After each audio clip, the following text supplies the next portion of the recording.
que le está saliendo el agua sucia. Residents in Maywood, California are afraid to drink their water, and it is easy to see why.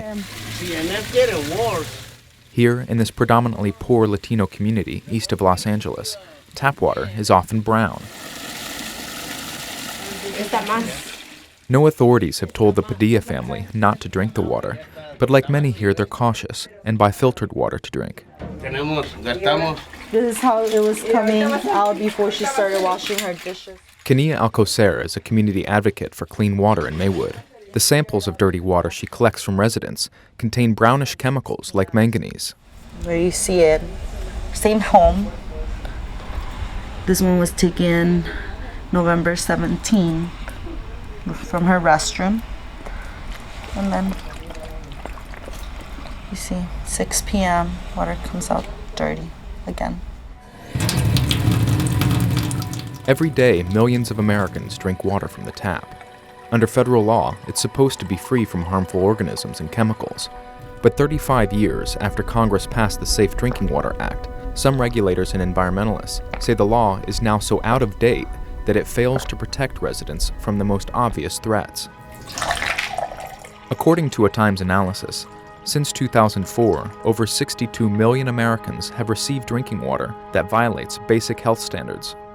Most Americans believe that their drinking water is safe, and for millions of people it is.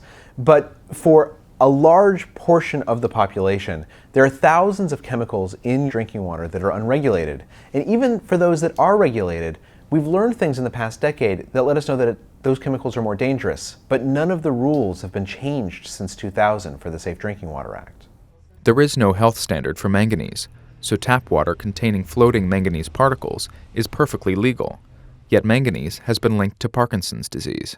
Manganese, they consider it, the state agencies, that it's not a primary health concern, that it's a secondary aesthetic, a problem.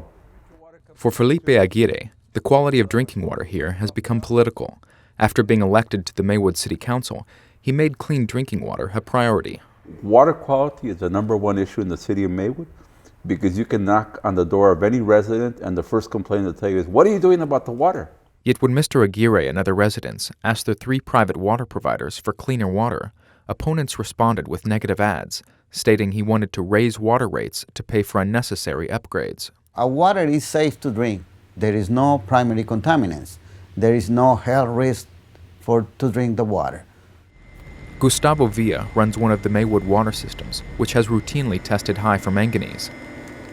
After so many years, you will see these kind of minerals, and they stick into the walls of the main lines because the corrosion and the minerals.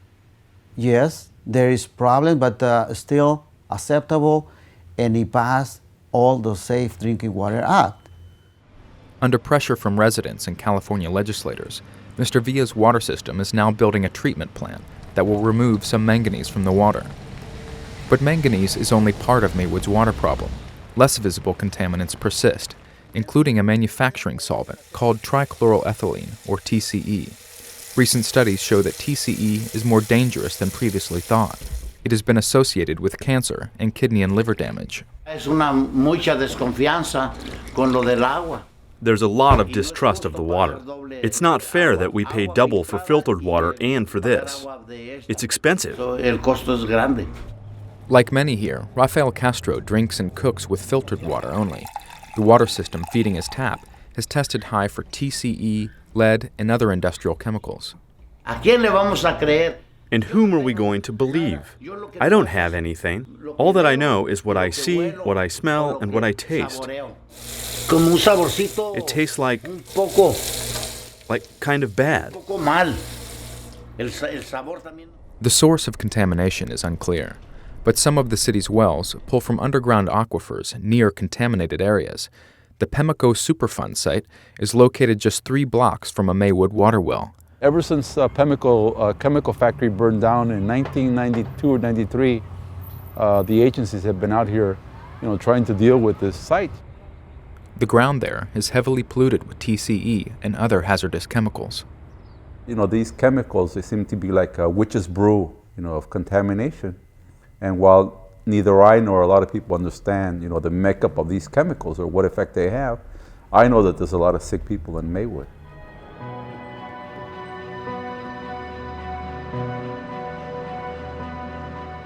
The scientists and regulators within the EPA for over a decade now have been pushing for tougher rules on drinking water and new laws that empower them.